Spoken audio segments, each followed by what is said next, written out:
asalaamaaleykum mbokki Sénégal Actu asalaamaaleykum yéen ñu taamu du ñu seetaan saa su ne fii si internet bi ak ñi nga xamante ni dañoo sopp suñu chaîne di Sénégal Actu TV ak yeneen partenaires yi nga xamante ni dañuy liggéey ak ñoom ñu fas yéene ñëw ak yéen seen émission Actu Politique tey na ñu fas yéene fee dalal beneen kàngam nga xamante ni nekkatul ku ñuy présenté ci réew mi ñu ràññee ko lool muy le ministre Serigne Mbacké Ndiaye jiite mouvement bi nga xamante ni moom mooy convergence libérale patriotique muy CLP. moom nag la ñu fas yéene waxtaanal lépp li nga xam ne moom mooy actualité bu ñu ne actualité dañuy dem li nga xamante ni moom mooy wàllum politique bu ñu ne politique wàllum suppression des villes yi nga xamante ni junj nañ ko fi ak li coow yeneen mooy coowal li nga xamante ni moom mooy wàllum Covid bi ak wàllum troisième mandat lépp loo xamante ni daal wàllum politique la dinañ ci waxtaan ak moom monsieur le ministre ñu ngi lay nuyu di la dala jàmm fii Sénégal Actu TV. waaw maa ngi leen di fay di am mbégte lool ci toog bi ma toog ak yéen. di leen nuyu donc di nuyu mbokk yi nga xam dañuy seetaan ci internet bi. rawatina mbokk yi nga xam dañu nekk ci bitim réew. ndax ku mas a génn réew mi lu mu néew ko bari. xam nga ni tukki neexul. tukki neexul mais terewul ña nga fa ak jom nekk fa ak ngor nekk fa ak fulla ak fayda di daan seen doole. lépp ndax bëgg a tekkil seen njaboot. donc ñu ngi leen di nuyu di leen sant di leen jaajëfal. surtout ji jamono ji nga xam ne àddina bi yëpp dafa jaxasoo àddina dafa lëmbaajoo. ndax jàngoro ji nga xam ne moo ñëw ci àddina bi yëpp jaxase ko. mais terewul kenn déggu leen ci luñ leen warul dégg donc vraiment ñu ngi leen di sargal bu baax a baax. dëgg la ñoo ñu ngi lay delloo sargal boobu bu ñuy ñëwee tey ci actualité sànq maa ngi wax ni ancien ministre bon mën nañu wax tamit ancien porte-parole de la présidence de la République su Wade tey Serigne Mbacké Ndiaye lan la. Serigne Mbacké Ndiaye la mu doonoon la doon. muy lan. la mu doonoon la doon parce que dama bokk ci yi nga xam ne dafa am leen yàlla baaxee. li ñu yàlla baaxee mooy maa ngi commencé am responsabilité. mën naa ko waxee noonu ci régime président Abdou Diouf. ma nekk élu nekk adjoint maire de Khombole. yàlla tetem ba ma nekk conseil spécial du maire de la ville de Dakar Mamadou Diop à l'époque. donc loolu c'était sous le régime de Diouf. ok. ci régime Wade aussi ndax ci Wade la tàmbalee def politique à partir des années 1975. ok. en 1978 au niveau de la région de Thiès. ñu def le premier congrès des jeunes ñu tabb ma nekk responsable régional des jeunes de Thiès en 1978. loolu yàgg na. kon ku may xam ci politique. ci Wade nga ma xamee falaa defee ba falaa fara ijji. falaa defee lépp falaa taree. ñu wàcce ma loolu mën naa ko waxee noonu. dëgg la. ci régime Wade également. laa nekkee président de conseil d'administration d'une banque. ci laa nekkee ministre doonaat ko. ça c'était sous le régime de Wade. effectivement. bi régime Wade jeexee également ci régime Macky Sall maanaam la ma doon doxal ak la ma doon def je pense que li ci changé bariwul. parce que relation yi ma amoon ak le président Wade. dëgg la dootu ba ko am ak nit ci àddina. parce que même nit ku bëggoon a egg ak man foofa it. man du ma fa nangoote egg ak yow. te teewul ba bàyyi jotee da nga kaa bàyyi. non bàyyi kan. wax dëgg ak partem. boobu peut-être relation humaine bi mën na des mais wàllu politique moom. non bokkatu leen gis-gis. attends non ndax yow yaa ngi ci Macky Sall léegi. attends xam nga politique kenn ko def ak xol. xel lañ koy defee. on ne fait pas la politique avec le cœur mais avec la tête. dañu dem élection 2012. ku nekk observateur ci scène politique bi. gis nga ne ba ñuy dem ci élection 2012 yi Abdoulaye Wade bu dese woon ñetti nit ñu ko àndal yow mu dese yow ànd ak moom. man ak Karim Wade la woon à la rigueur ak Habib Sy. élection jeex Macky Sall gagné. élection yi. vers 21h moom ma woo boobu maa ngi nekk à la permanence. ni ma ñëwal préparer un communiqué je vais féliciter Macky Sall parce qu'il a gagné. ok. loolu c'était le dimanche. lundi mardi mu laaj ma noo gisee l'avenir politique maintenant du pays et du parti. ma ne ko santal yàlla parce que yaa ni woon bëgg nga ju garder le pouvoir pendant 50 ans. tey jóge nga fi sa doom moo la remplacer. kon li ma gis tey mooy ñëpp nañu def bloc autour de lui jàppale ko. musu ko bañit moom Wade. mu convoqué réunion comité directeur ma ñëw défendre position boobu tout le monde est là presque 200 membres du comité directeur. position boobu ñu adopté ko. Wade dem Versailles man ma dem fekk ko Versailles parce que bu ngeen fàttali ko à l'époque amoon na 25 membres du régime yoo xam dañu leen interdiroon de sortie du territoire sénégalais. fekk boobu tamit lu ko jiitu woon waxoon nga ni bu ngeen moytu bu ñu ñàkkee nguur gi ñu bari dinañ dem kaso. waaw loolu c'était en 2010. est-ce que loolu nga doon défendre moo tax nga bëgg gars yi def benn bloc autour de Macky. attends dama bañ ñu parce que am na yenn question bu ñu ko abordé nañ ko leeral. ok parce que bu dul loolu day indi jiixi jaaxa ki ñiy dégg. d'accord donc bi ma demee fekk Wade à Versailles. en 2012 ñu waxtaan ba egg ci statut wu l'ancien président de la République parce que ancien président de la République du Sénégal salaire u 2 millions la amoon 2 millions ku nekk xam na ne yorul un ancien président ñu génne dossier boobu ci journal officiel man ma porté ko ñëw seet si Macky Sall pour ça kon ba may dem di seeti Macky Sall sama soxla yóbbu mu fa. soxla Wade la fa yóbbuwoon. soxla Wade bu ma fa yóbbuwoon. ok bi ma ñëwee waxtaan ci ak moom fekk lu jiitu loolu wax naa ci ak Seydou Guèye à l'époque secrétaire général du gouvernement. wax naa ci ak Mahmoud Saleh. jox dossier bi Bruno Diatta mu transfert ko Macky Sall. bi mu ma recevoir wax dëgg yàlla na mu traité dossier ba sedd na sama xol sedd koo nga xam ni. man maa ko wax ni justement pour dellu ci question bi nga wax ni bàyyi nga Wade. man dama ànd ak Wade 1975 76. pour mu doon président de la République. yàlla sottal na loolu doon na président ba dootu ko doon. sa mission wàcc na ci moom. jeex na bi ñu ñëwee donc toog ak Macky mu traité dossier boobu ba pare. ma ne ko président mu ne man ak moom rek ak yàlla guddi. au palais. ma ne ko ñun ñëpp Abdoulaye mooy suñu kilifa. mun ma wéy ma ne ko dootul doon président dootul doon candidat. élection yi di ñëw man mii duma candidat. kon yow mi nga xam ne yaa nekk président di wuti beneen mandat. dama lay garantiral tey fii ñu toog ni lu mënti xew ëllëg yaay doon sama candidat. kon mbër mi ma àndal. muy bëri ba tekki cumikaayam teg. dootul doon mbër ci àddina. aw ma droit wuti meneen mbër mbaa ma doon mbër. mais yow attends nit ki nga toppoon wala parti bi idéologie parti bi. attention on parle de président de la République. attention. boo nee président de la République nit la. léegi sa relation. attends parce que da nga soulever une question importante. boo nee président de la République. président nit la. élection présidentielle c'est le rendez-vous d'un homme avec son peuple. muy benn. maintenant parlons du parti. dossier Karim Wade. du lu kenn di nattable ni. ñu si gënoon fës ci nga bokkoon. très bien. donc défendre. ci lu nit ci xam ak lu nit ñi xamul. seeti naa Macky guddi seeti ko bëccëg seeti Abdoulaye Daouda guddi seeti ko bëccëg. waxtu wu nekk ma di ci dox te lenn mësu ci ump Abdoulaye Wade wala Karim Wade. je parle à haute intelligible voix. su ma dul woon tàggoo bala may demit maanaam su demoon événement bu tax ba may dem tàggoo xaju fi. su ma fa jógee bala may dem ci Abdoulaye di jaar ci Karim Wade prison ak heure bu mënti doon amoon naa possibilité ndax dossier boobu ma doon gérer ak moom heure bu ma ko bëgg gis prison gis ko. d'ailleurs ñi fa doon ñëw di ko visiter yëpp visite normale parce que man dama fara dem visite yu dul visite normale. ok mais visite normale ña doon ñëw yëpp gis nañ ni mbooloo ma lu mu bari man la daan mujj jël pour ñu toog man ak moom. donc lu ma ci masaan dox umpul Abdoulaye Wade umpul Karim Wade. ump na nag yeneen militant wu PDS yi de sorte que ñooña buñ ma daan mere yeneen militant PDS yi di ma xas di ma wax yenn yi duma leen mere man parce que dama leen di comprendre li tax ma leen di comprendre mooy Macky Sall bokkuñu parti adversaire la au plan politique. bu ñu gisee wala léeg-léeg ñun leen Serigne Mbacké de ma nga tëjoog Macky Sall wala Serigne Mbacké ma nga tëjoog Abdoulaye Daouda Diallo te xamuñu lu ma fay dox c'est normal ñoom ñu mere ma. comprendre nañ loolu. mais Abdoulaye Wade mi nga xam ne su ma fa génnee ci moom laay jëm si tëjoog moom ni ko kat wax nañ lii ak lii ak lii Karim Wade mi nga xam ne su ma fa génnee ci moom laay ñëw léeg-léeg bu ñu waxee ba pare sax mu ni ma dama lay ñaan lii ak lii bul ko wax paa bi parce que dafa am générosité boo nga xam ni soo ko waxee le premier bu ñëw mu wax ko te loolu day yàq kon ñooñu xam nañ li ma doon dox kon ñooñu bu amee ñoo nga xam waroon nañ ma mën a protéger man dans le parti ñooñu la. te protéger wuñ la. ci lay jëm si ñuy defar le secrétariat national du parti 60 membres laa la wax. lañ doon jël. ñu jël 60 Omar Sarr mii moo tax bu ngeen suivre dans la presse def naa ci beaucoup de sorte ni ko yow amu dara loo wax. ndax la nga ma defoon lañ la fay.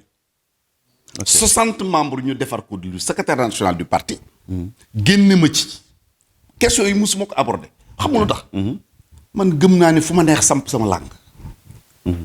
créé naa parti tey man maay président wala CLP bi nga xam mouvement c'est un parti politique. di jiite suñu alliance bi ñu tuddee rappel. su ma neexoon tey su ma demee APR place bu ma fa bëgg laay am.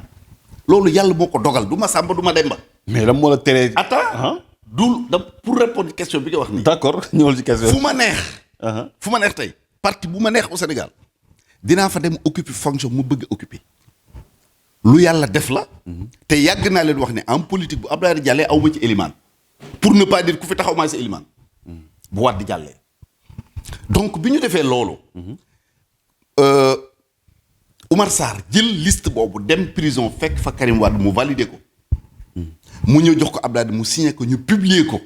te ñoom ñëpp Karim Wade muy Abdoulaye ku nekk xool na gisu sa tur laajte wuñu lan moo tax Serigne Mbacké Ndiaye duggul ci biir. laajte wuñ ko. Abdoulaye sax mën na am xëy na. je dis bien xëy na. c'était un beau débarras. oui c'est-à-dire que Abdoulaye Wade moom. du ni dama koy wutal excuse. mais xam naa ne muy fonctionner ba mën na am sax loolu échappé ko mën na nekk. tellement confiance moo amoon ci. mais Karim voilà mais Karim loolu mënu ko échappé. donc bañ ma ci génnee ma ne du ma xuloo du ma xeex vous êtes des frères vous êtes des amis vous resterez toujours des frères et des amis.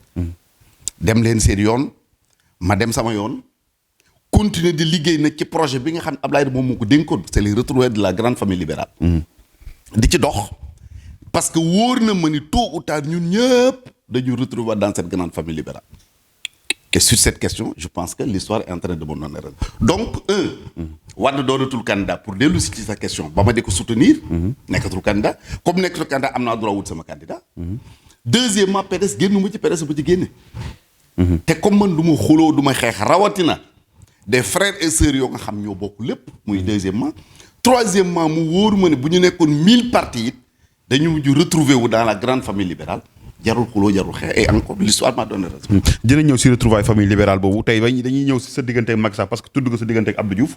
ak sa diggante ak Abdoulaye Wade. sa diggante ak Macky Sall recevoir na plusieurs fois ay audience am na lu bëri loo xamante ne jàppale nga ko ci élection yi.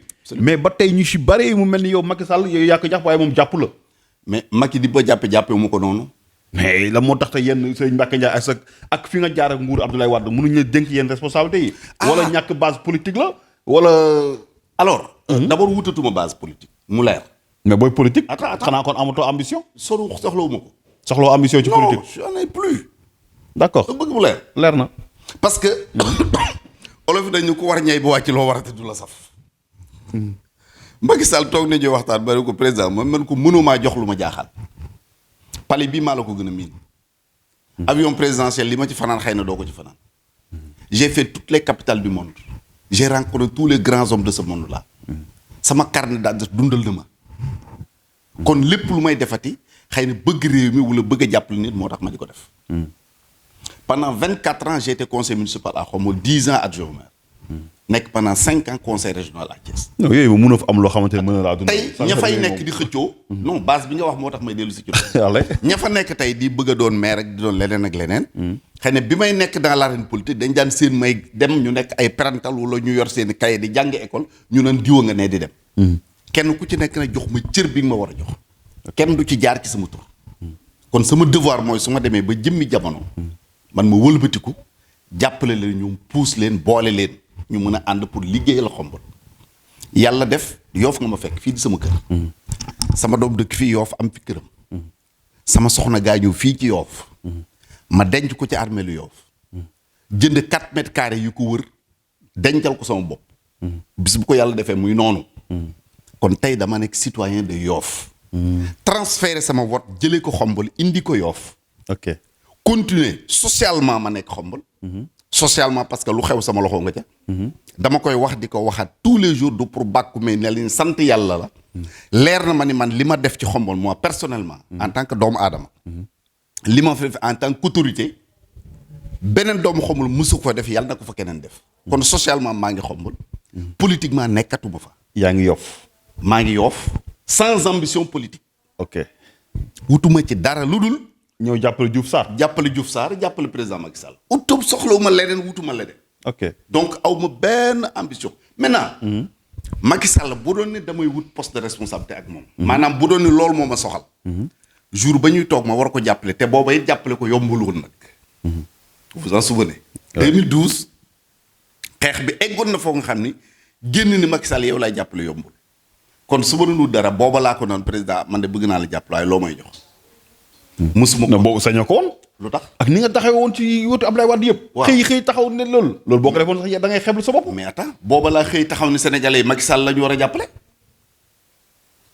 audience boobu laa génne duma ko fàtte journal L'As woo ma en interview. j'ai dit tous autour de Macky Sall. maa ngi fàttaliku Souleymane Ndéné Ndiaye mii tey.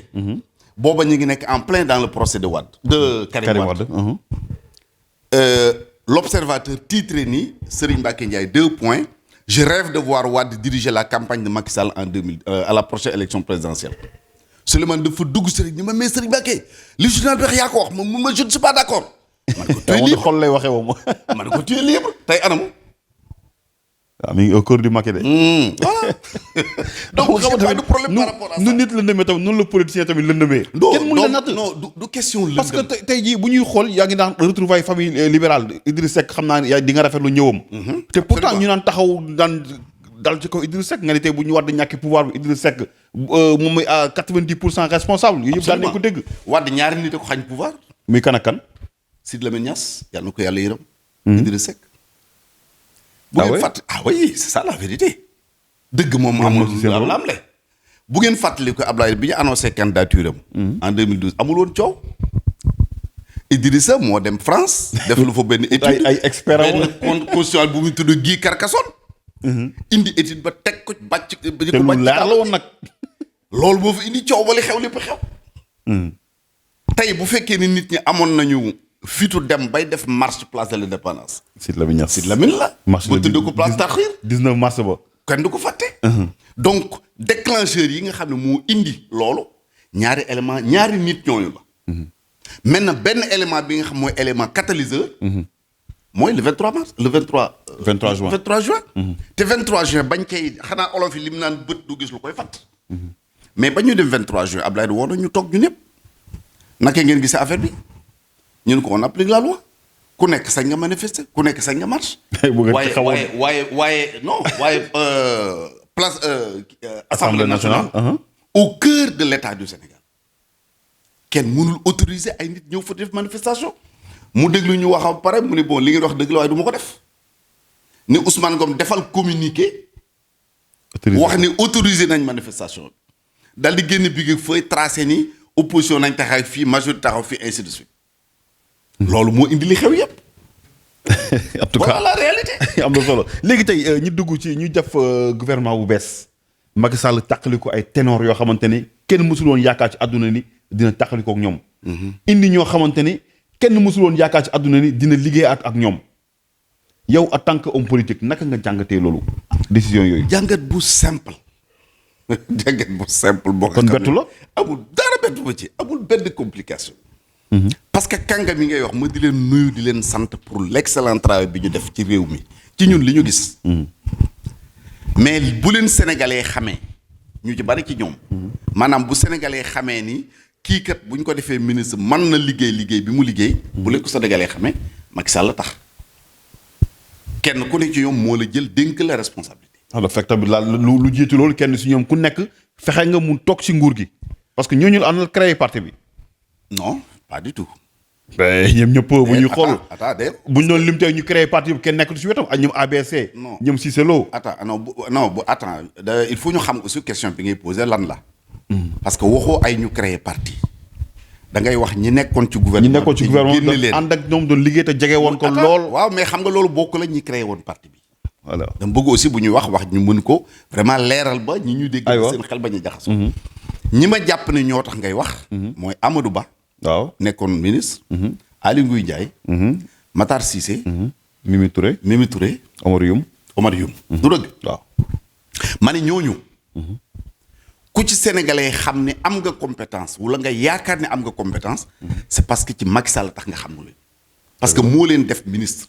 dëgg la avant moom mosuñu woon doon ministre. dëgg la moom mi leen def ministre ba mu leen di jël di leen def ministre tàgguwu la tàgguwuma tàggul keneen. yan critères taxul mu jël leen xaw ma ko xamoo ko keneen xamu ko. donc ki nga xam ne moo jël nit di ko liggéeyloo moo xam la tax mu doon ko liggéeyloo moo xam la mu koy liggéeyloo lan la. kon su demee ba jëmmi jamono munu ko ku doon liggéey jërëjëf wàcc leen borom tool ñëw na. xam nga lu fa sës pour man. jaajëfal ko mu jaajëfal la ngeen continuer ànd di liggéey. parce que nit nekk ci gouvernement génn ci dugaat ci. bañ lay jël ci gouvernement da nga ànd ak sa ay nawle yoo nga xam ëppale woo leen dara. ñu jël la ñoom ñëpp ñëw ñu la félicitation di la jàppale. kon bu ñu la génnee ci gouvernement dama comprendre pourquoi li may wax ne dégguma ci seen làmmeñ ñoom. mais lu mel ni li ngay wax nii la nit ki di wax ne dafa am ay frustration dafa am mécontent lu ko indi. non dafa humiliation la. ban humiliation. parce que tey nit ki bu ngeen ànd di liggéey. waaw pendant des années. waaw lu mu bon avertiral nit ki ne ko kat wax dëgg yàlla kat lii ak lii ak lii les raisons peut-être nit ñi mën nañ ko bañ a xam mais yow nga xamal ko nit ki. mais ñu ci bari tey ci presse bi dañu yëgee seen dàq wala ñu dernière minute ñu woo leen ne leen finalement dañ leen remercier. mais noonu lañ leen jëlee woon. déedéet ba ngeen jël au moins. si attends man defal naa rek dama lay wax xam nga man moom yàlla sutura du ma wax lu ma wóor. ñi nga wax nii xëy na du ma tudd turu kenn ki nee na ma. 1 heure avant ñuy publier le gouvernement la ko Macky woo ni ko dama lay dugal tel poste 1 heure avant ñuy publier le gouvernement. la ko wax. donc yëg nañu yëguñu wax nañ ñoom wax ñooñu loolu seen diggante la ak Macky. parce que gëmuma ni. kenn ci ñoom. taxaw na ci rajo wala taxaw fenn ni Macky Sall wàcce na ma te yëgaluma ko man dégguma kenn wax ko dégguma ko. mais ba ñu xoolee passation de service. Mimi Touré. oui tudd fa sax lu jëm ci turu Macky Sall. mais loolu d'habitude bu ñu la dénkee dara boo koy joxe di nga gërëm ku la ko joxoon. waaw loolu gis ñu ko foto kan la. est-ce que foto Macky Sall mais lan est-ce que amul antécédent lu jiitu ñoom ñaar seen diggante mel noonu. même bu amoon antécédent. man xaw ma ne am na antécédent. li ma xam mooy Macky Sall moo ko jël dénk ko responsabilité. da nga ñëw ci kër nit. salaamaaleykum maaleykum mënu la ñëwal añ nga raxasu ñëw añ.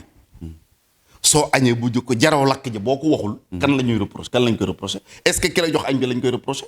añ ba neex na neexul weex na kaani weex na xorom moom jox na la ko. parce que loolu la am. mais yow mi añ ba pare jóg raxasu football bool bi dem sa yoon. est-ce que borom añ bi lañ ko war a reproché wala yow mi ñëw ñu jox la añ. léegi est-ce que ñu bëri nee nañ peut-être ñooñu juróom ñooñu ñëw lim kenn ku si nekk da nga teg sa bët ci photo yu Macky Sall bi maanaam jàpp nañu Macky Sall du nekk candidat 2024 ñoom jàpp na ñoom ñoo war a mën a nekk candidat wu APR wala tamit am yéene bokk ci làng ci course bi nga xamante ni moom mooy jëmale 2024 ngir yóotu bopp réew mi yow gëm nga loolu. non loolu aw ma ci xalaat man. xam nga élection présidentielle ak nit ki li ne ci boppam. man xaw ma ko du ma nettali géntu kenn. parce que politique c'est tellement sérieux. nga lii suñu problème mu Sénégal. mais est-ce que acteurs yi sérieux nañ. mais bu ñu sérieux loon doo toog fii di wax ak man yow defe naa di sérieux nga. di nga jóg seeti nit ñu sérieux wul di wax ak ñoom. non parce que bu ñu gisee tey jii lu comme ni ñu ko waxee léegi nit ñi tout le temps da ngay gis kenn di wax lii bëccëg guddi gi mi ngi dem di négocier ak président loo xamante ne njariñu askan sax duñ ko ci gis. yow da ngay xëy rek gis benn jour ñu ne saa waay nommé nañ ko te. yow li ngay def lépp sa waa kër xam nañ ko ñii nga àndal sax xamuñu li ngay def lépp. c'est ça la vie. addina moo tëddee noonu. mbaam du jur ci ja. xam nga ja mooy la. mooy lan mooy marché. mbaam du jur ci ja. dafa am lu ñu war a wax ak nit ñi ak lu ñu war a wax ak nit ki. dafa am loo da nga koy togg ba mu ñor nga teg ko addina moo demee noonu. c'est pas une question de politique ou de pas politique. même tes proches collaborateurs. parce que nomination Idriss Seck bi à journal 13h. invité nañ benn responsable ku jeg Idriss Seck. waaw mënul woon waatal ni Idriss Seck dafay dugg ci gouvernement ak parti Rewmi. waaw 1 heure de temps 2 heures de temps après lañ gis waaye gars yi génn communiqué bi mais ma ne kooku lan lay wax waa koñ ba. xam nga boo nekkee ci parti. dégg lu baax li ma lay wax. parce que man liir naa statut et règlement intérieur du parti boobu ngay wax. réew mi boo xoolee réew mi. PDS. APR. disposition boobu ñoom ñoo ko bokk. muy lan ba disposition. te disposition boobu man xam naa li ko indi ci Abdoulaye la jóge ci tënk dafay wax ni. dans le parti. seul le secrétaire général ou le président. moo am habilité engager le parti dans ses actes et propos. loolu mooy. parti bi jox nañu njiitu parti bi carte blanche. décision bu mu war a mën a jël. na ko jël bu ñëwee rendre compte parti bi. ñetti parti yooyu seen statut et règlement intérieur. moo tax ku ci dégg réew mi noonu nga koy doxalee rek attends ñetti parti yooyu. seen statut et règlement intérieur looloo ci nekk. maintenant booy évoluer ci parti bu mel noonu. mais cu day xam lekkam. da ngay xam li nga moom ak li nga moomul. parce que mënoo jël sa cër yow en tant que porte-parole. nga jël sa cër ba pare bëgg a jël cëru président bu parti bi mënta nekk. donc booy wax da ngay wax avec réserve. ma raconter la benn anecdote. Abdoulaye li ma nekk ak moom yëpp nekk porte-parole am benn yoon laa ko mës a laaj ni ko président lu may wax benn. te li ko waraloon dama cof dégg muy wax ak nit fekk ñu waroon dem sommet francophonie Abdou Diouf nekk candidat pour un deuxième mandat Abdoulaye Wade di wax benn nit ni ko lu tax Abdou Diouf dem dooni candidat te tàgguwuma d'ailleurs boo wutul sax man du ma dem au sommet ma for loolu ñu invité ma à Walfadjri penco à l'époque c'était Pape Cheikh Sylla moo ko doon def bi may dem ma ñëw laaj ko sa position par rapport à la francophonie mu wax ma xam li tax muy wax bi ma ñëwee penco ñu poser la question dama ne leen jusqu'au moment où nous parlons ba fii ñuy wax Sénégal amul candidat maintenant fii ak sommet ba xaw ma luy xew nit da ngay am prudence. bi ñu demee sommet ba. dañu ëgg si wàcc 30 minutes après Abdou Diouf ñëw hôtel bi ñu daloon seet si Abdoulaye Wade Sarkozy ñëw ñoom ñett ñu tëju ba ñu génn Abdoulaye Sarkozy jàpp loxo Abdoulaye jàpp loxo Abdou Diouf. ñuy dox ba yàgg mu ni Wade mais Abdou Diouf c'est ton candidat ou c'est mon candidat. Wade ni ko mais tu sais bien que c'est mon candidat. donc xam naa man la taxoon. mu annoncé woon la ko donc kilifa boo ànd ak moom. doo jël lépp. da nga koy xam. da nga koy xam jël li nga moom sax bu ko jël lépp. mais mënuloo nekk dans un parti boo nga xam ni. yow mënoo ni président parti wala secrétaire général parti bi lépp lu muy def dama koy xam de A à Z ce n'est pas possible bu doon loolu du ñu wut njiit bu ñu wutee njiit dafa am lu tax. moo tax da ngay wax avec réserve boobu mooy tax ëllëg doo am déception. léegi wàllum troisième mandat wu Macky Sall. nga wax ci benn wax ju rëy. boo xam ne Sénégal bi yëpp. muy ba si sax sa base xombol gars yi lu ne gis naa ko ci ay critiques yoo xamante ne ñu si bëri d'accord ñu yow nga ni Macky Sall mën na fay toog bañ dem sax tuddee ko mandat illimix. nga dañoo war a supprimer sax poste wàllum deuxième mandat yooyu kon yow daal da nga bëgg nag nguur moom da ngay toog ba. sa diggante ak sa trayu Babel lii nga wax dégg nga ma wax ko wala gis nga ma bind ko. sincèrement. mais invité nañu ci plateau nga ni. non dama bëgg nga ni ma waaw wala déet rek. gis nga ko wala dégg nga ko. non ñun moom en général duñu gis dañuy bind ay articles lañ ciy def. loolu liir nga ko yow mais gisuñu fenn foo ko démentir. loolu yow liir nga ñu ni man maa ko wax. mandat illimix yaa ko dégg liir naa ko. attends faut pas faire de l'amalgame. non mandat illimix nga wax ko man liir naa ko. déglu rek dama ne lan mooy mandat illimix xam nga man sama làmmiñ ñuy illimix du ci génn luy illimix. non mais en fait. non lan mooy illimix. non bul ne lan mooy illimix ndax yow wax nga ni ànd bëgg nga ñu supprimer deuxième mandat nga xamante ni président comme bu njëkk lay nekkaat loolu mooy reculer. bu njëkk mooy lan bu njëkk temps Abdou Diouf da ngaa gis combien de temps lañ fi toog. alors man damay bëgg. parce que moi je suis un homme de communication. de formation. donc damay bëgg bu ñuy poser débat. c'est pour leeral li leerul woon ci xelu nit ñi.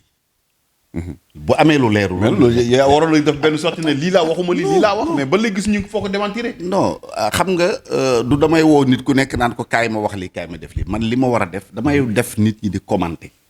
ok c'est ça mon rôle. da nga may laaj lan mooy sama position ñaari position la benn bu njëkk bi. bi ñu agité mandat 3e 4e 5e mandat du président. avant même président di ci wax te loolu fas lu yomba vérifier la. duggal même boo duggee Facebook léegi nga tappe ko di nga gis. avant même président di ci wax. j'ai fait une sortie pour dire ni président vous n'avez pas le droit de dire oui ou de dire non avant Macky Sall di tontu. ok ma wax à l'époque ni boo nee oui damay doonaat candidat indi nga ci réew mi pëccëxoo ak campagne électorale boo xam sa mandat bi doo ko tal liggéey. boo nee non dootuma doon candidat. libéré nga toute ta famille politique ku ci nekk am na droit li ma waxoon léegi ci Ablaye Wade. ànd gaañ nit ba doonatul candidat bu boobaa am nga droit samp sa ndënd man ko bu boobaa aussi tas nga sa majorité. loolu avant même Macky Sall di ci tontu. ba bi mu ci tontoo duggal encore dans les réseaux sociaux di nga ko gis.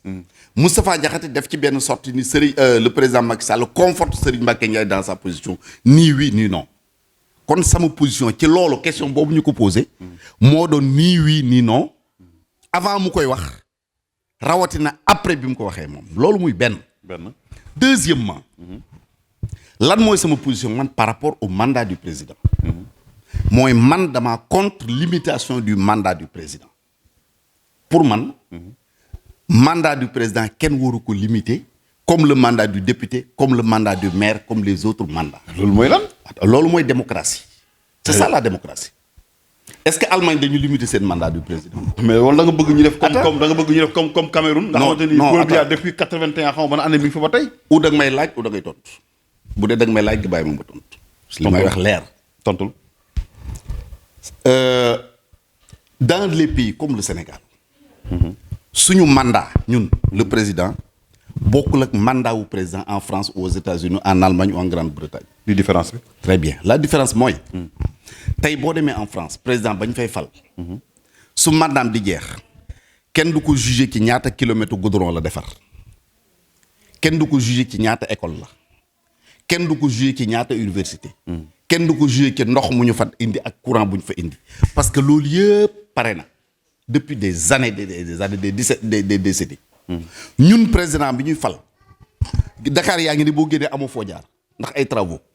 ñi ngi defar ay autopont ñi ngi defar ay leneen ak leneen ak leneen ci biir dëkk bi donc ñun président bi ñuy fal mandat wam liñ ci séntu mooy ñaata kilomètre de goudron ñaata autoroute ñaata école ba léegi suñu école yi nga am ay abri provisoire ñu di ko dindi jeexagul. la faute à qui. non attends eggagu ci la faute. dama lay wax lan mooy sama raisonnement. ok ba léegi ñu ngi ci ay abri provisoire ñu di ko jéem a dindi jeexagul université yi doyagul ainsi de suite am na dëkk yu bëri yoo xam ba léegi amuñu courant am na dëkk yu bëri yoo nga xam ne amaguñu ndox am na dëkk yu amul tali am na dëkk yu amul école amul dëkk yu amul hôpital kooku donc boo ko falee en 5 ans pour mu liggéeyal la loolu wute na ak ki nga fal en France en 50 am na loolu yépp loolu tax man la différence mandat bi foofu la nekk à partir de ce moment et le président Wade l'avait très bien compris ndax bu ngeen fàttali ko bi muy jël pouvoir bi septennat la woon c'est un mandat de 7 ans mu nekk 2007 ci diggante bi mu dindi ko indi ko 5 ans mais bi mu ko indee 5 ans yi daf ko dindiwaat delloowaat ko 7 ans parce que ci biir exercice du mandat gis na ni en 5 ans un président mënu ci réaliser dara déjà un projet bala nga koy élaborer xalaat ni projet bi war naa ko def nga élaborer projet bi wut ay partenaires wut financement bala nga koy def mu am 5 ans loolu muy au plan la réalité sur le terrain concrètement moo tax man la mandat wu France ak mandat wu Sénégal bokkuñu sur le plan démocratique combat bi ñu war a mëne mooy fexe ba élection di jaar ci yoon kenn bañ a mën a fraude électorale te gëm naa man ni de 1993 bi ñu amee le code consensuel de Kéba Mbaye jusqu'au moment où nous parlons amul benn élection bu fi nit mën a gagner par la fraude 2012 Wade candidat la woon ñu ne ko amoo droit nekk candidat conseil constitutionnel ni si am na droit nekk candidat pourtant gañewul parce que le peuple souverain a décidé que Ablaye Wade doon nga candidat am nga droit doon nga ko mais doo gagné c'est ça le combat des démocrates fexe ba peuple bi ku mu bëgg a fal la ku mu bëgg a folli la mais est-ce que ñaari yoon la lay fal ñetti yoon la lay fal ñetti yoon loolu peuple bi moo koy décider mais li ñu amul droit muy un groupuscule parce que jàpp nañu ay intellectuels lañu parce que jàpp nañu ay juristes lañu parce que jàpp nañu ni am na ay lobby yu nekk au plan international di leen manipuler parce que c'est ça le fond du problème. non mais attends yan lobby. limitation mandat du président ak démocratie bi ni ñu koy doxale au Sénégal en Afrique en général c'est à partir du discours de François Mitterrand de la Baule en 1989 ci la ko imposé aux pays africains mais amul woon donc africains dañoo war a am suñu fulla ak suñu fayda ak suñu détermination pour wane ni français c'est pas parce que yéen ñu ëpp doole au plan économique c'est pas parce que coloniser woon ngeen ñu que li ngeen bëgg moom la ñuy def ñun suñu démocratie ni ñu ko war a doxale mooy ku ñu bëgg a fal nañ la fal. non mais loolu mënuñu ko nangu. gis nañ ay nangu Lassana Conté nga xamante ne ba muy voté ci otom lay toog nga xamante jug sax mënoo ko Ali Bongo gis nañ ak ñeneen président yoo xam ne am na yoo xam ne tamit moralement tey jii nit mu war ko mën nangu ku mel ni président de la République Macky Sall moo fi taxaw ne 7 ans lañ ma fa waaye 5 ans lay toog fu mujj 7 ans la mujj.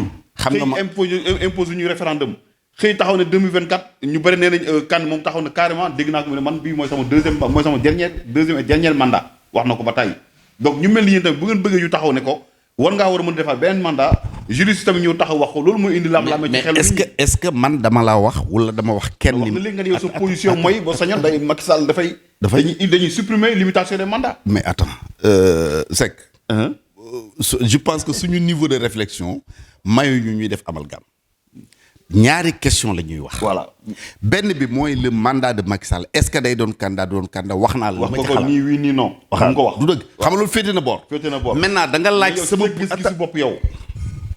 ci lan. nga ni yow d'accord nga pour ñu limitation des mandats du. waaw mais man dama bëgg ñu xam li ñuy wax lan la aussi. non mais lu ñu wax kay xam nga ko. déedéet on dit xaw ma ko. léegi xam nga lu tax xaw ma ko léegi lu tënk léegi pour mu leer. ndax ànd nga si troisième mandat bi nga xam moom la ñuy lam-lamee. ànd nga ci loolu nga nekk. wala àndoo ci. kon moo tax man la li ñuy wax bokkul parce que loolu wax nañ ko bopp tëral ko. non da nga ne ma yow nii wii nii mais man. jeex na loolu mooy sama position ci loolu. sa position ci loolu. jeex na nee naa la avant wax yëpp jaratu ko. non pour yëfu caaxaan la. ah ouais. man maa ngi sama proposition man ci laa nekk nii. de non limitation du nombre de mandats du président de la république. ci loolu man la lay waxatuma ci. te position bi ma am nii. au début mu meloon ni ñu jaaxal ñu bëri. léegi jaaxalatul ñu bëri. parce que ñu bëree gi ñëw di ko rejoindre. au Sénégal et en Afrique xam nga da nga wax léegi na am ay Lassana Conté ak ay xawma kan ak kan ak kan. j'ai beaucoup de respect pour tous les pays africains. mais man waxuma raisonné wu ma fi nekk pour ces pays là. Sénégal gii ma nekk laay wax.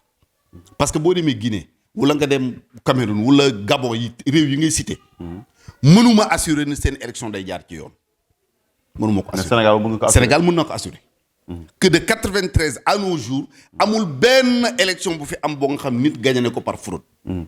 amul kenn mënu ko wax. dès lors que peuple bi. parce que Seck. bu fraude doon tax a gagné. wala xaalis di tax a gagné. wala pouvoir tax a gagné kon war du daanu du daanu. kon Abdou Diouf du daanu. ça veut dire que peuple sénégalais mooy décider. dès lors que peuple bi dog nga mooy décider. mais pourquoi man ak yow Moussa ak Saliou. parce que jàpp nañ ne on est des intellectuels ay juristes lañu ay xaw ma lan ak lan. ñu tëju bind suñu këyit. voté lu ko di bon léegi 2 mandats la ñu alors que peuple bi bëggul 2 mandats gis nga débat bi nga am dama lay lancer un appel. c'est un défi sax que je te lance. jëlal sa caméra yii. jàkkaarloo caméra bi yow. waaw jël ko. nga dugg biir Sénégal. waxuma nga dem ci ay jàngalekat. bul dem ci ay syndicalistes bul dem ci ñun les politiciens ñeneen duggal ci baykat yi demal ci sàmmkat yi demal ci nappkat yi demal ci le Sénégal des profondeurs. nga laaj leen débat sur le 3e mandat. personne n'en parle. ça ne les intéresse pas. ndax ban marque ceeb la wala ban marque. intéressé wu leen. ça veut dire que pour man waruñu mën a nangu. parce que réew dafay am avant-garde. dafay am ñoo nga xam ne ay avant-gardistes lañu. dañu taxaw nekk ay sentinelles. man bokk naa ci ñi nga xam du ma mës a accepter xam nga ce terrorisme intellectuel là. li nga xam ni tey ku jógee ci opposition ku jógee ci pouvoir bi dem ci opposition ñu tàccu la ni waa ji ngadd la guerrier la presse bi yëpp topp la. ku dem soutenir le pouvoir gaa ñu ni kii si retraite. non man yëngalu may tamit. la preuve. Macky Sall bi mu décidé def ouverture ku mu njëkk a jël yaa ngi koy fàttaliku. Jean-Paul Diaz la njëkk a nommé. conseil spécial. pourtant Barthélémy Diaz moom musul kite ci moom ndaxte élection yi passe sax Jean-Paul Diaz ba ñu investir Macky Sall jam ñaajo mi ngi woon ci wetam. waaw mais nommé wu ko woon. waaw ba d'ailleurs Jean-Paul moom poste senior woon na fi d'ailleurs. poste senior la doon laaj. Jean-Paul fipp woon na fi temps yële.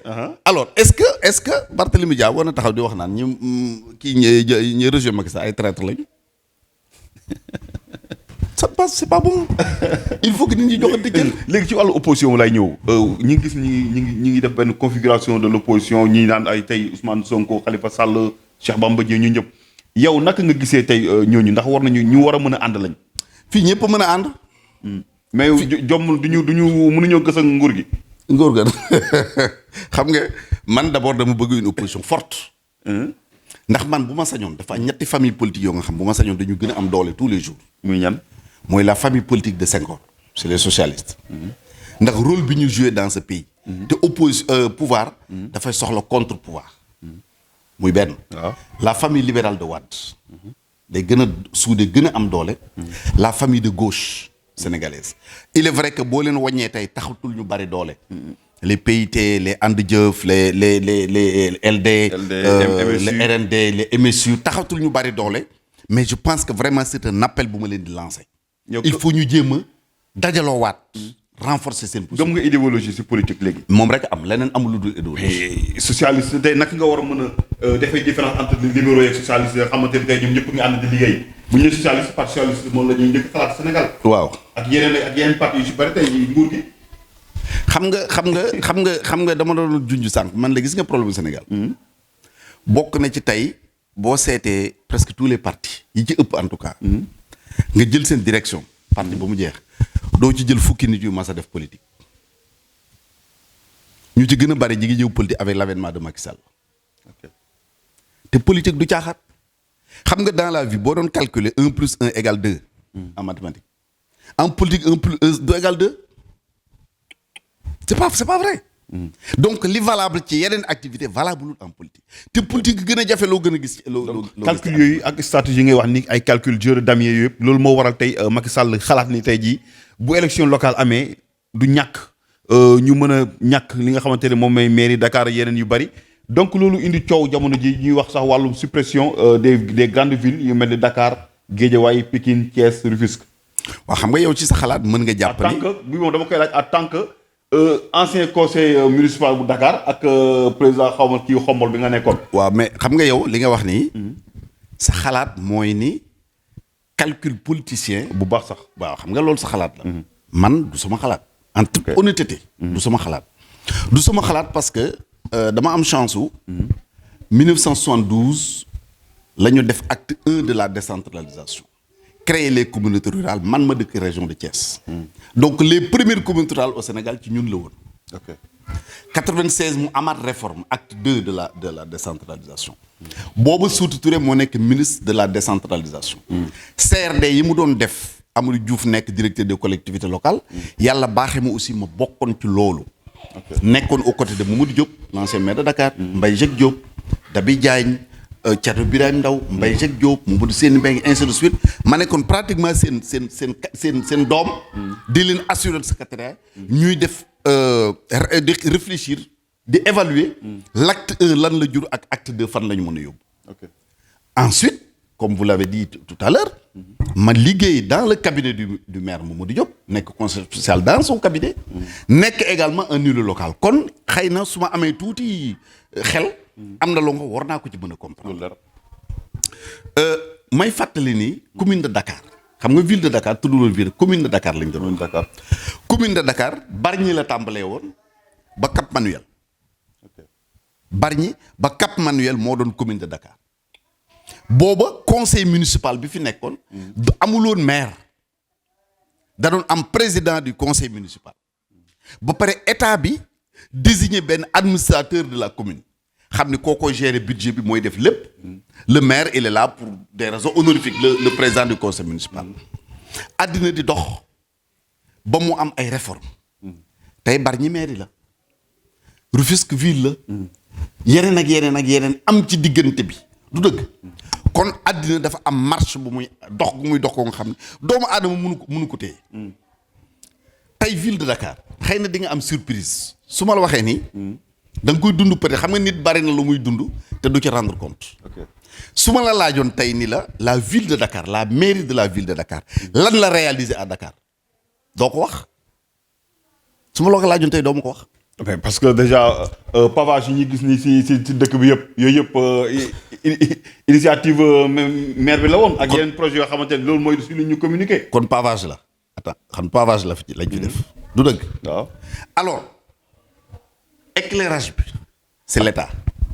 Abbas Ndao ñëpp xam nañu gestion maire bu Dakar la woon. waaw Abbas Ndao du exemple bu baax. exemple nag pour oui mais du exemple bu baax xam nga la fa xew. lu fa xew. xamoo ko. déedéet. non kon boo génnee jaar fa liggéey gu baax rek. non Abbas Ndao c'est la catastrophe. Oui il y a que des problèmes guddi ba ci suba ngoon foofu xam naa li ma lay wax bu baax. bref c'est pour dire que. li ma la bëgg a wax mooy. éclairage public état bi koy gérer à Dakar dans les villes. enlèvement des ordures. état bi moo ko gérer assainissement état bi moo ko gérer les routes état bi moo ko gérer du dëgg sécurité état bi moo ko gérer donc en définitive teg ci fonds de dotation yi nga xam ni ville bi moo koy jox mais communes yi état bi moo koy jox mairie ville joxaat ko communes yi kon l'un dans l'autre foo ko mënti nat état central en vérité moo gérer les villes te li ma la wax ne àdduna dafay dox dañu egg ci foo nga xam ni jàpp naa ni il faut une gestion rapprochée des populations lu élu local bi maire bi lu mu gën a jege population bi lu mu gën a am moyen wu gérer population bi jàpp naa ni moo gën ci population bi donc bu ñu jëlee tey ñi ngi Yoff état day jël par exemple 100 milliards jox ko ville de Dakar ville de Dakar di séddale jël ci 2 milliards ou 3 milliards ça dépend jox ko maire Yoff xool naka la ci mën a liggéeyee fii au niveau de Yoff est-ce que gënul woon pratique gënul woon yomb directement à la commune moo gën non seulement mooy yokk pouvoir maire bi nekk dans la commune mooy yokk moyen financier wu commune bi mooy indi une gestion rapprochée entre l'élu et les populations c'est loolu mooy réalité bi leneen lu xam nga bu fekkee da ngay réfléchir sur une question mais jiital les questions politiciennes jiital les questions de personnes. mais loolu yéen a ngi si doog a bàyyi xel pourquoi ba ñuy tëgg acte 3 de la décentralisation loolu xalaat bi woon lu ni mel. mais acte 2 day dox. acte 1 wax naa la li mu indi. waaw acte 2 wax naa la li mu indi. acte 3 wax naa la li mu indi. mooy tey fexe ba yow mi dëkk Xombol ki dëkk Ngoundiane ki dëkk Mbadakhoune. yéen ñëpp ngeen nekk ci ay communes yoo nga xam ni d'égale dignité la. mais est-ce que man c'est parce que man damaa dëkk ci communauté rurale. yow nga dëkk ci commune que am nga droit bu ma amul du yoon. donc dañu egg foo nga xam ne il fallait que ñu harmoniser. te gis nga li ngay wax nii. boo ñu paree naa la woon benn document def naa ko depuis plus de 11 mois. envoyé ko au président de la République. et dans ce document. maa ngi ciy wax harmonisation territoriale. parce que xamuma pourquoi. 45 départements am au Sénégal. 40 yëpp ne am ay conseil départemental. les 5 autres amuñu conseil départemental.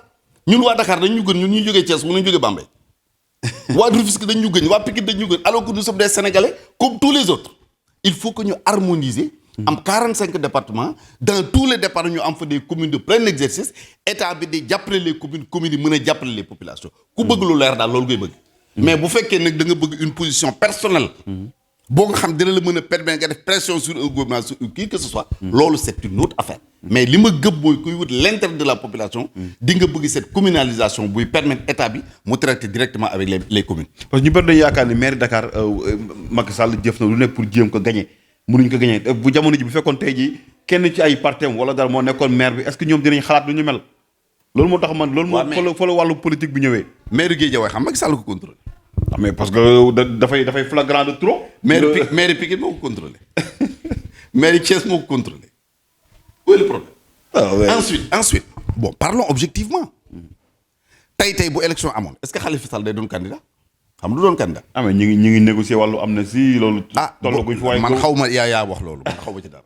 mais li ma xam mooy man ay fait laay commenter. ok bu doon ni dañuy bañ par exemple parce que mooy li ngay wax ni bu dee dañuy bañ Khalifa Sall doon maire ku doonul candidat doo doon maire. ay ñoom Barthélémy Dias ñi ngi fi. d'accord am nañu ambition nekk diriger ëllëg maire bu Dakar. encore que non attends xam man bugguma sax di personnaliser de xëy na waxtaan ni mu demee la. mais bon bref même le cas de Barthélemy bugguma ci sori. il a un dossier pendant devant la justice suñ ko condamné woon tey dootul nekk maire te dossier boobu mi ngi nekk en appel xam nga loolu. dañ ko jugé en première instance dossier bi dem appel. dossier Ndiaga Diouf.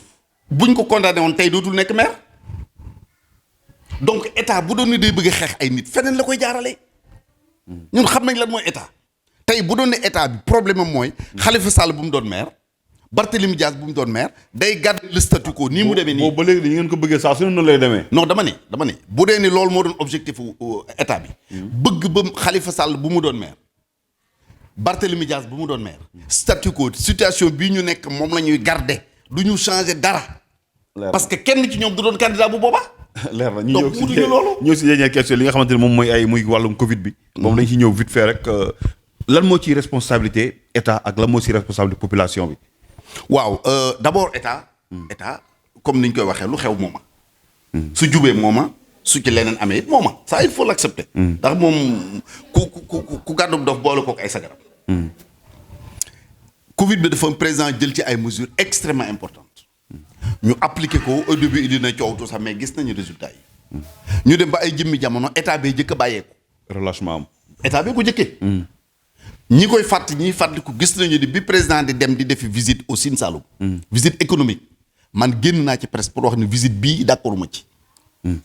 pas d'accord mu visite bi en tant que tel mais xam naa ñun naka la ñuy fonctionner accueil bi justement parce que wóor na ma ne tey bu demee di jaar Fatick waa Fatick danañ génn wan ko ni ñoo ngi bu demee Gaye Ndiaye noonu bu demee Ndofane noonu exactement noonu la demee surtout responsable il faut si la ñuy occasion ñu loolu nag su amee population bi dañ leen di toppandoo mu indi relâchement donc tey dem nañ ba deuxième vague am na il faut que état bi accepter assumer ay responsabilités encore une fois mooy jël mesures yi ñu war a jël et mesure nag boo koy jël day appliqué wu ci ñëpp mais mënoo jël mesure pour ñii bàyyi mesure pour ñi parce que démb ñi ngi may wan benn image bu doon jàll je pense dans le Facebook mu manifestation boo am musée des civilisations ce n'est pas normal mënuñu tere ay manifestation ba pare autoriser benn manifestation mu am musée des civilisations nit ñi di def lu neex ba pare ñu bokk ko tere ñeneen ñi ce n'est pas normal donc il faudrait que état bi ci boppam joxe le bon exemple da nga doon gis les maires les ministres ñëpp génn joxe ay masques def sensibiliser gisatoo ko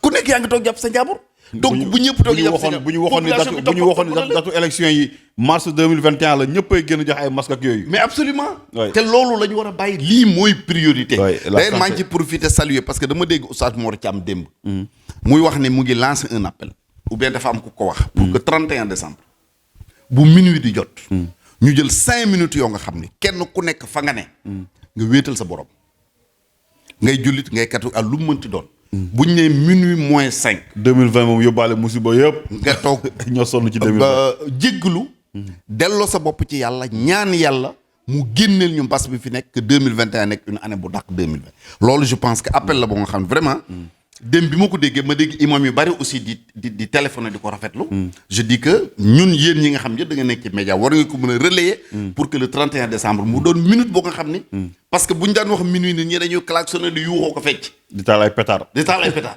mais 31 décembre bi je pense que dañ ko war a toroxal loolu bu ñu ko defee yàlla mën nañu sutura ci loolu laay jaare aussi wax la nga envoyé benn message boo xamante ne ci li nga bëggoon ñu wax wala message booy lancé au peuple sénégalais waaw message bi may lancé au peuple sénégalais mooy un message de paix jàmm ci la lépp xaj suñu yaakaar tey ëllëgu Cheikhul Khadim dañ ko ne jàmm mu ne gisuma lu ko gën fii gisuma lu ko gën foog ñu jëm kon lépp ci jàmm la fekk ñaareel ba mooy ñun ñiy politique ñooy war a seetaat suñu bopp seetaat suñu bopp mooy bu ñu bokkee ni baax na bu ñu bonee ni bu ñu bokkul ni dara baaxul loolu mooy waral ñu dugal population bi surtout la jeunesse ci discours boo nga xam ne ñun ci suñu bopp xam nañ loolu du lu leen di jariñ ëllëg te kenn ku nekk la nga dul defloo sa doom bul ko defloo doomu jàmbur loolu buñ ci bàyyee suñu xel je pense que xam ni réew mi ñoo ko bokk te ku ko bëgg a jiite defe naa ni bëggoo jiite réew muy tàkk da nga bëgg a jiite réew mu baax ñu àndandoo bokk ndey bokk bàyyi terewul bu élection jotee ku nekk àndal ku la neex bu voté jotee ku nekk voté la ku neex mais politique mooy diine ak jamono mooy yàlla moo ñu wax ne seen jamono ji du ma ko soppi tànk yéen bëggu leen ko soppil seen bopp kon bu élection jotee ku nekk war nga am sañ-sañu tànn ki la neex mais bu ko ñu ko tànnee ba dara du la ci fekk parce que man loo nga xam du ma ko defloo sama doom du ma ko defloo doomu keneen donc bu ñu tànnee ba noppi ñu ni diw la ñu tànn ñu xam ne nag loolu la yàlla dogal jaarale ko ci peuple ñu nangu ko bu mandat ba jeexee ku bëgg nga dem wuti je pense que loolu daal c'est l'appel que je lance mandat jeex ku bëgg nga dem wuti loolu mooy message yi nga xamante ni kii di l'ancien ministre di Serigne Mbacké Ndiaye wax na ko mbokk yi ñu leen di gërëm yéen tamit bu baax a baax ci teewlu bi ngeen am doon seetaan seen émission actu politique fii ci Sénégal Actu TV di leen gërëm bu baax di leen sant di leen jox dig daje beneen yoon ci beneen numéro ak ci beneen invité jërë ngeen jëf